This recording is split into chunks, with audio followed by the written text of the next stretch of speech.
سوال نمبر 163، قبر کی مدت کے ختم ہونے پر کیا ہوگا؟ جواب: قیامت کبریٰ قائم ہوگی، پس روحیں جسموں کی طرح لوٹا دی جائے گی، وہ روحیں جنہوں نے دنیا میں جسموں کی تعمیل کی۔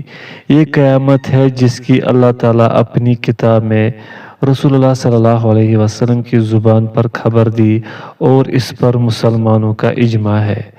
پس لوگ اپنی قبروں سے اللہ رب العالمین کے لیے ننگے پاؤں، ننگے بدن اور بغیر کھدنے کیے ہوئے کھڑے ہوں گے، اور ان کے قریب سورج ہوگا۔ سوال نمبر 163، کیا قبر کا عذاب یا اس کی نعمتیں روح اور بدن دونوں کو حاصل ہوں گی، اور کیا قبر کا عذاب ہمیشہ کے لیے ہوگا یا ختم ہو جائے گا؟ اس مسئلہ کو تفصیل سے واضح کریں۔ جواب: روح اور جسم دونوں قبر کے عذاب سے دوچار ہوں گے، یہ دونوں ہی اس کی نعمتوں سے فیضاب ہوں گے۔ روح جسم انسانی سے الگ ہونے کے بعد عذاب سے دوچار رہتی ہے، یا پھر نعمتوں سے فائدہ حاصل کرتی ہے، اور جب کبھی یہ انسانی بدن کے ساتھ ملتی ہے تو پھر ان دونوں کو عذاب یا نعمتیں ملتی ہیں۔ اور قبر میں عذاب یا انعام کی دو قسمیں ہیں۔ پوائنٹ فرسٹ، ایک وہ عذاب یا نعمتیں ہوں گے جو دائمی ہوں گے، جیسا کہ اللہ تعالیٰ کا یہ فرمان ہے: النار یعرضون علیہا غدوا وعشیا، وہ آگ پر صبح و شام پیش کیے جاتے ہیں۔ سورۃ المومن۔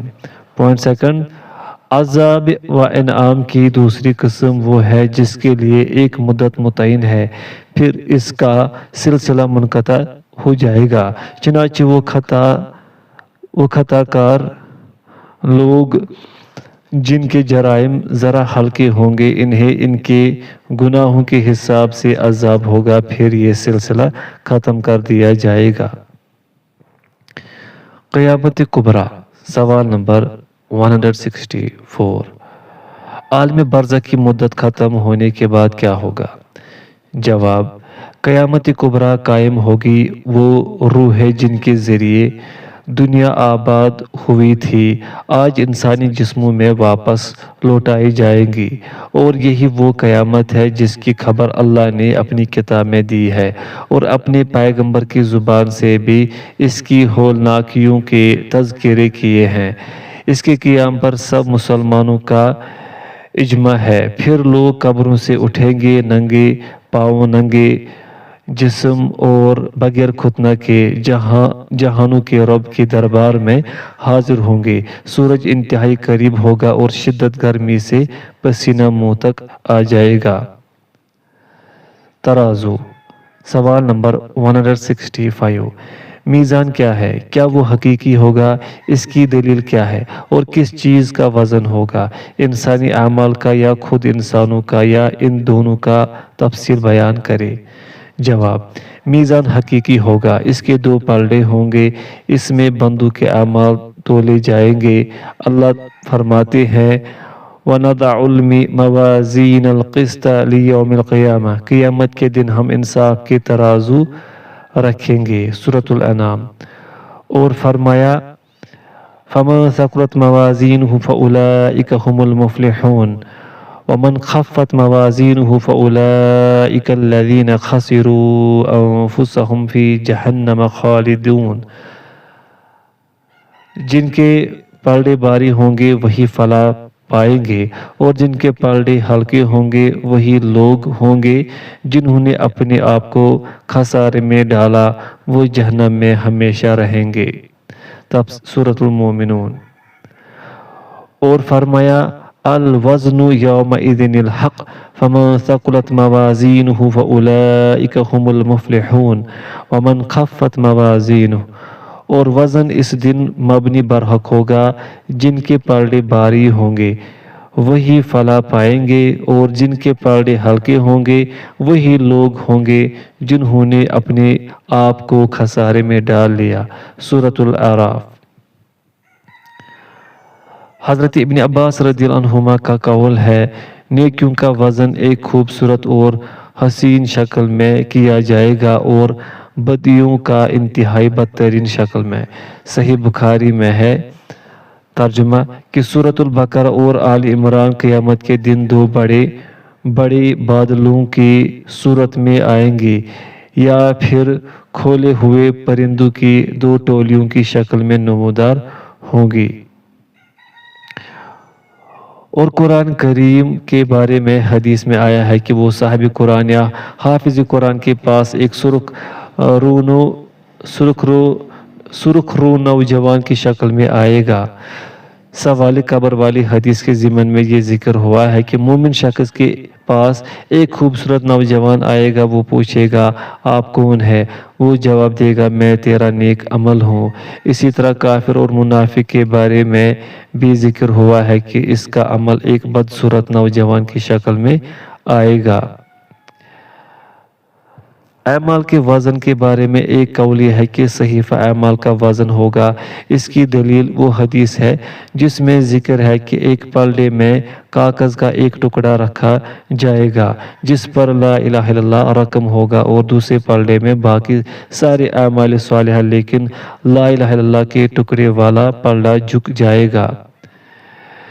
اور یہ بھی کہا گیا ہے کہ صاحب عمل کا وزن ہوگا، جیسا کہ حدیث میں ہے کہ روز قیامت ایک بھاری بھرکم شخص کو لایا جائے گا، لیکن اللہ کے نزدیک اس کا وزن مچھر کے پر کے برابر بھی نہیں ہوگا۔ پھر آپ صلی اللہ علیہ وسلم نے قرآن کریم کی یہ آیت پڑھی فَلَا نُقِيمُ لَهُمْ يَوْمَ الْقِيَامَةِ وَزْنًا، ہم روز قیامت ان کا کوئی وزن نہیں کریں گے۔ سورۃ الکہف۔ حضرت عبداللہ بن مسعود رضی اللہ عنہ کی فضیلت کا تذکرہ کرتے ہوئے رسول اللہ صلی اللہ علیہ وسلم نے فرمایا کیا تم اے صحابہ اس کی باریک پنڈلیوں پر تعجب کرتے ہو؟ اس ذات کی قسم جس کے ہاتھ میں میری جان ہے، میزان میں ان کا وزن احد پہاڑ سے زیادہ بھاری ہوگا۔ ان تمام اقوال میں پہلا قول راجح ہے، اور بعض نے ان تمام اقوال میں تطبیق دیتے ہوئے یہ رائے اختیار کی ہے کہ کسی کے اعمال کا وزن ہوگا تو کسی کے اعمال کے دفاتر رجسٹروں کا اور خود صاحب اعمال کا وزن بھی ہوگا۔ سوال نمبر 166 کیا وزن کے لیے ترازو ایک ہوگا یا متعدد؟ اگر ایک ہوگا تو پھر قرآن میں جمع کے ساتھ موازین کیوں ذکر کیا ہوا ہے؟ جواب، بعض کے نزدیک تمام امتوں اور تمام اعمال کے لیے ہی ترازو ہوگا، اور اس کو متعدد اعمال اور اشخاص بنا پر جمع ذکر کیا گیا ہے، یا پھر میزان کی عظمت کی اظہار کے لیے اس کو جمع ذکر کیا گیا ہے۔ اس کی ایک مثال اللہ کا یہ فرمان ہے کذبت قوم نوح المرسلین کہ قوم نوح نے رسول کی تکذیب کی، حالانکہ ان کی طرف صرف ایک ہی رسول مبعوث ہوا تھا۔ اور بعض کہتے ہیں کہ ترازو ایک ہی نہیں بلکہ متعدد ہوں گے اور ہر شخص کے لیے الگ الگ ترازو ہوگا، جیسے کہ اللہ تعالیٰ نے فرمایا وَنَضَعُ الْمَوَازِينَ، قیامت کے دن ہم ترازو رکھیں گے۔ سورۃ الانبیاء۔ اعمال کے دفتر رجسٹر۔ سوال نمبر 167 دواوین کیا ہے اور ان کے کھلنے کا مطلب کیا ہے؟ جواب، یہ انسانوں کے اعمال کے صحیفے ہوں گے، اور نشر کھلنا سے مراد یہ ہے کہ روز قیامت ہر شخص کا نام اعمال اس کے سامنے کھول دیا جائے گا۔ پھر کوئی شخص اسے اپنے دائیں ہاتھ سے اٹھائے ہوگا اور کوئی بائیں ہاتھ سے اور کوئی کمر کے پیچھے سے پکڑے ہوئے ہوگا۔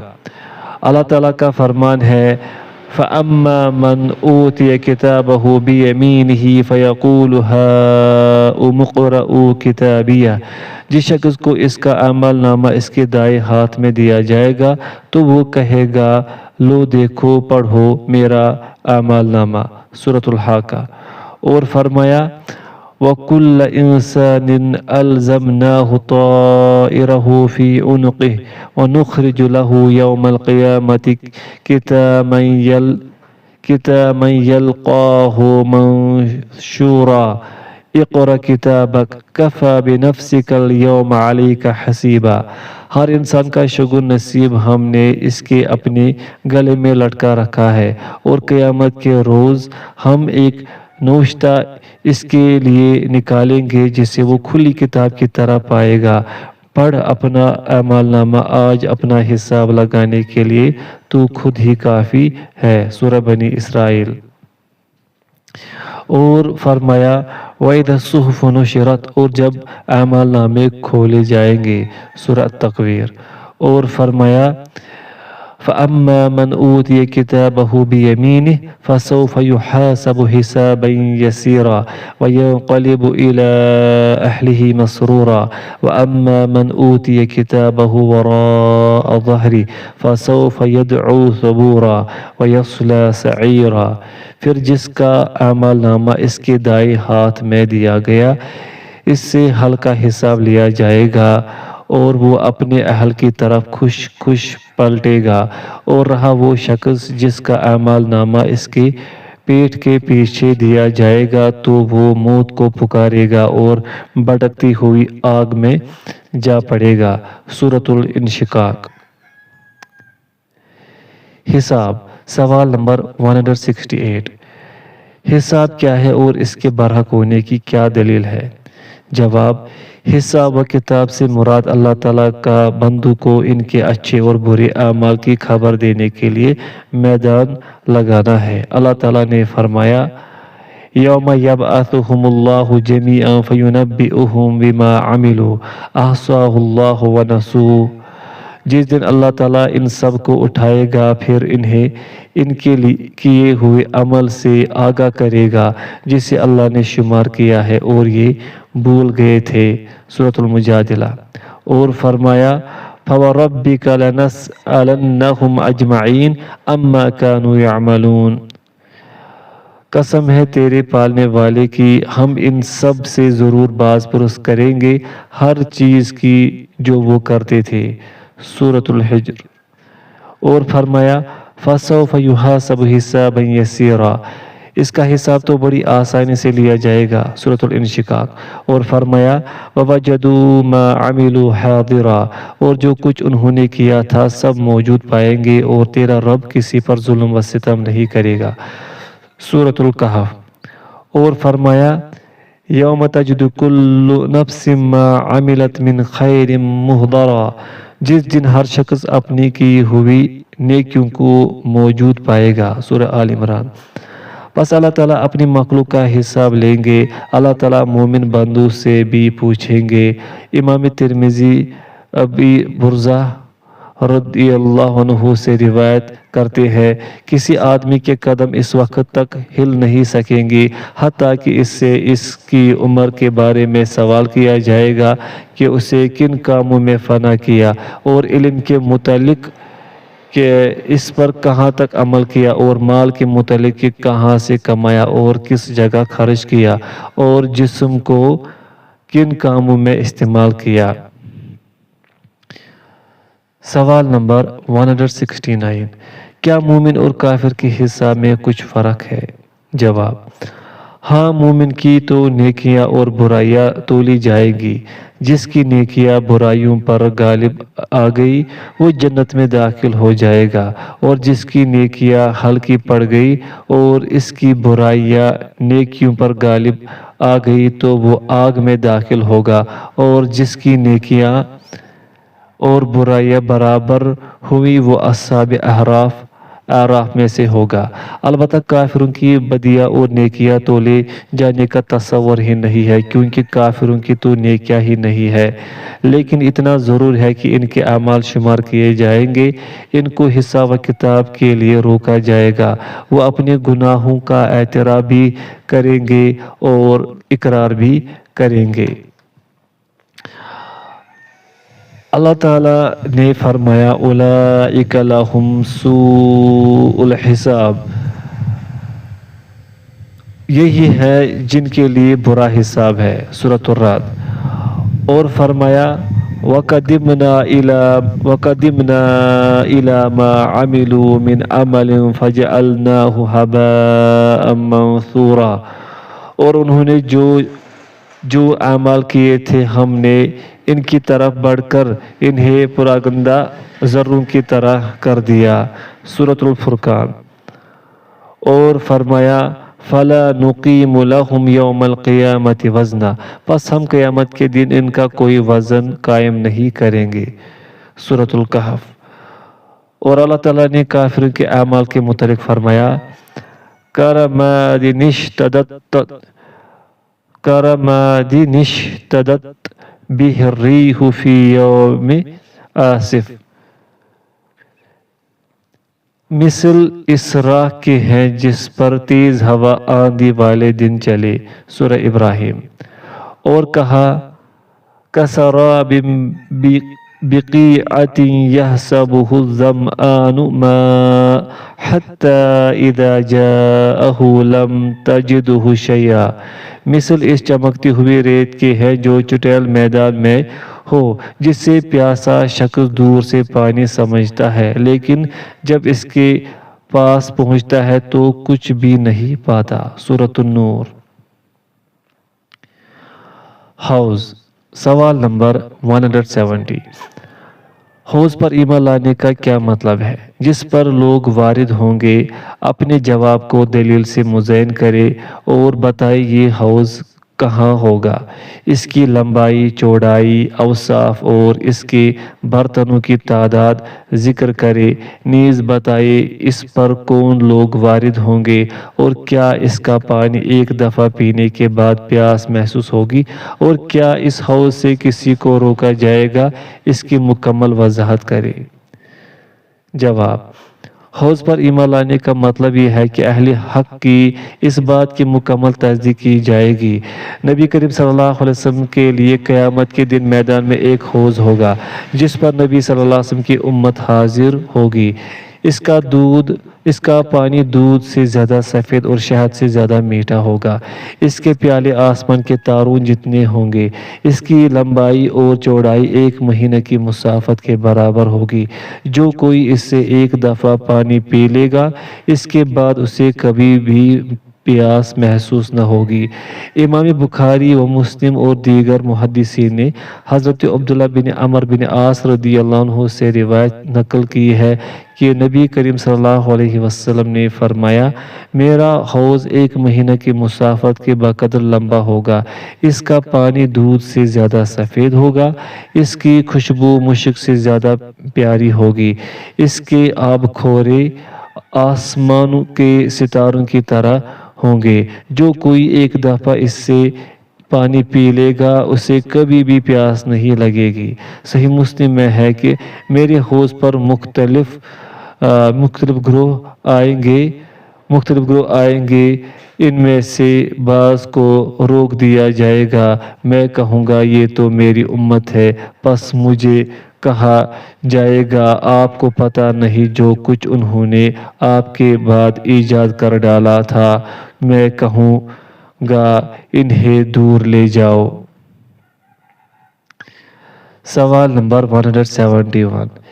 کیا یہ حوض نبی کریم صلی اللہ علیہ وسلم کے لیے خاص ہوگا یا پھر ہر نبی کے لیے حوض ہوگا؟ جواب: بڑا حوض خاص نبی کریم صلی اللہ علیہ وسلم کے لیے ہوگا، اس میں کوئی اور نبی شریک نہیں ہوگا۔ امام ترمذی رحمۃ اللہ نے حضرت جابر بن سمرہ رضی اللہ عنہ سے بیان کیا ہے کہ ہر نبی کے لیے حوض ہوگا، وہ ایک دوسرے پر فخر کریں گے کہ کس کے حوض پر زیادہ لوگ حاضر ہوتے ہیں، اور مجھے یہ امید ہے کہ میرے حوض پر اکثر لوگ وارد ہوں گے۔ صراط۔ سوال نمبر 172۔ صراط کسے کہتے ہیں، یہ کس جگہ پر ہوگی، اس پر ایمان رکھنے کا کیا مطلب ہے، اس پر سے گزرنے کی کیفیت کیا ہوگی، اس کے بعد کیا ہوگا، اس پر سے گزرنے والوں کو جنت میں داخلہ نصیب ہوگا؟ جواب: یہ ایسا پل ہے جو جہنم اور جنت اور آگ کے درمیان رکھا ہوا ہے، اس پر سے لوگ اپنے اعمال کے بقدر گزریں گے۔ ان میں سے بعض لوگ تو وہ ہوں گے جو آنکھ جھپکنے کی طرح گزریں گے، بعض لوگ بجلی کی طرح، بعض لوگ ہوا کی طرح، بعض لوگ تیز